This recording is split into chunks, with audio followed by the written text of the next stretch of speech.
अस्सलाम वालेकुम dear students of class 10th and 12th my dear students.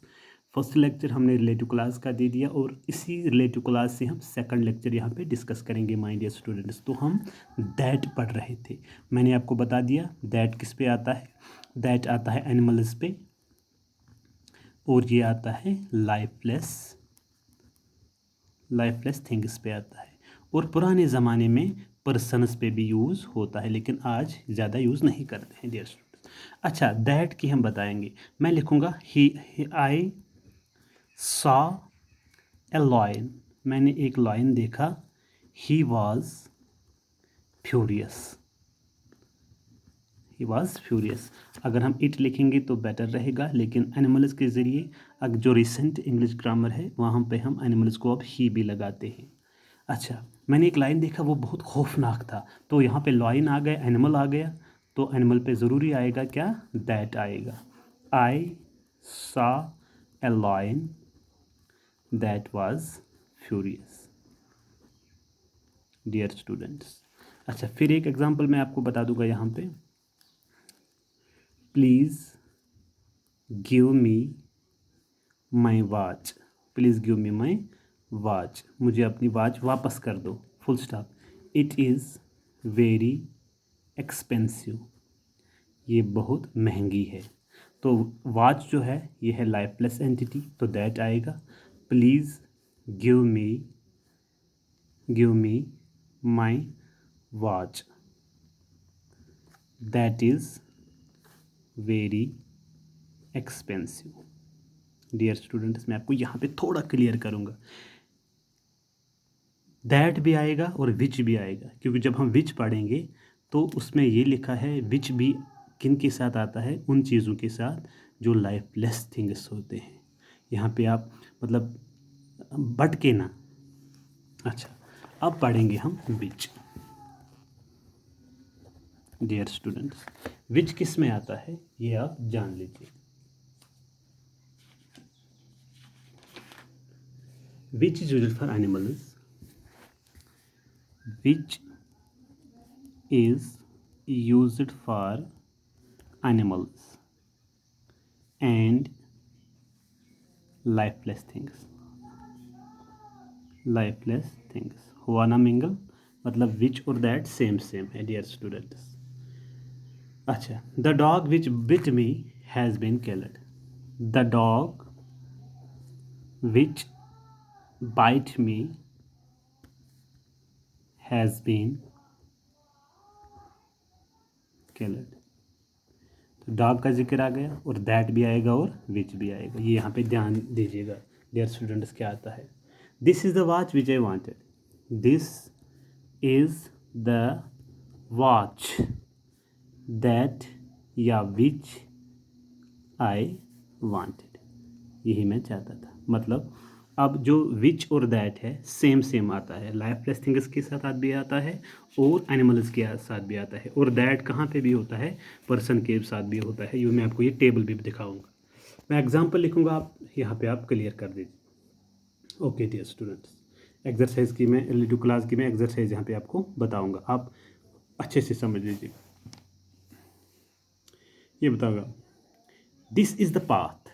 This is the path, full stop. This is the path. He came by his path. He came by this path. ये वो रास्ता है, वो इस रास्ते से आया है।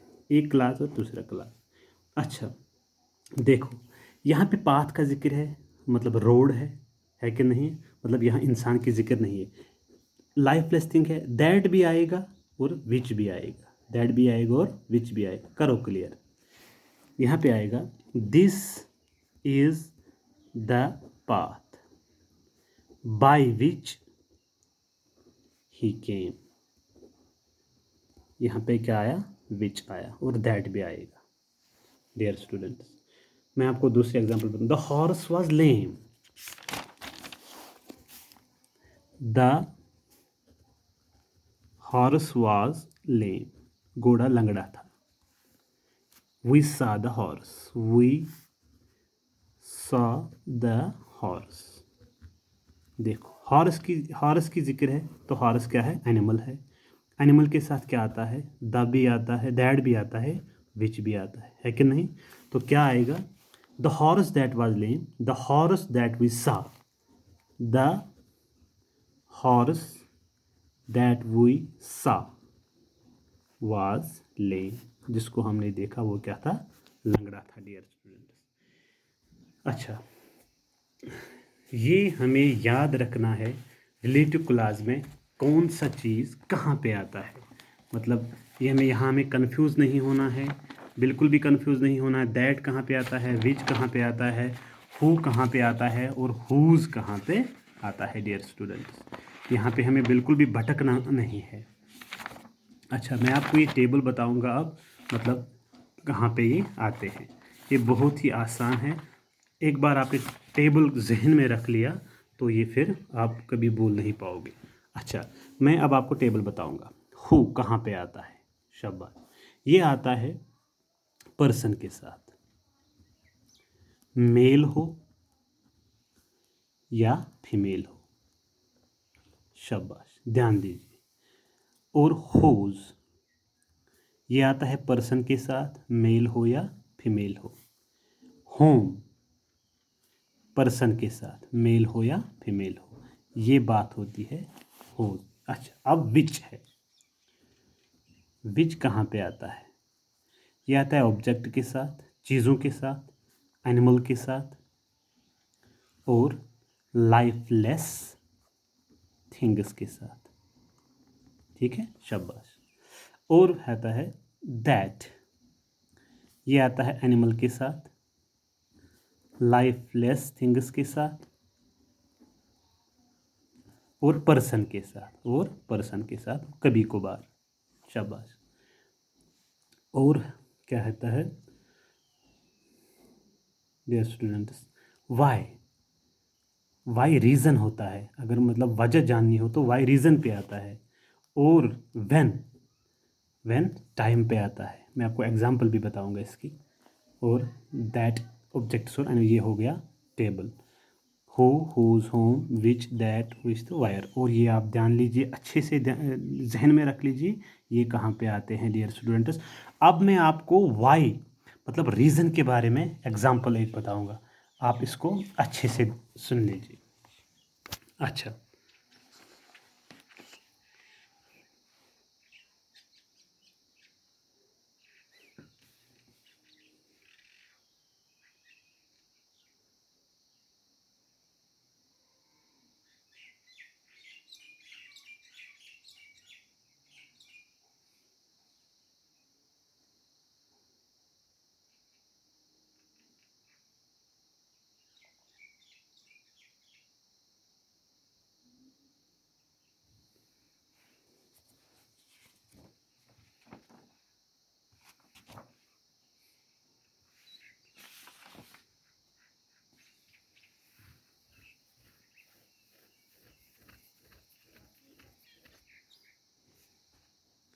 माय डियर स्टूडेंट्स, ये यहाँ पे ध्यान लीजिए, अच्छे से जहन में रख लीजिए प्लीज़, और प्लीज़ मेहरबानी करके ये 5 मार्क्स है, इनको अच्छे से जहन में रख लीजिए।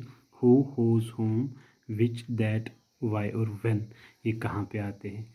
और इंशाल्लाह रहमान लेक्चर 3 में मैं आपको एक्सरसाइज दूंगा और वो आप क्लियर कर पाओगे। Thank you dear student.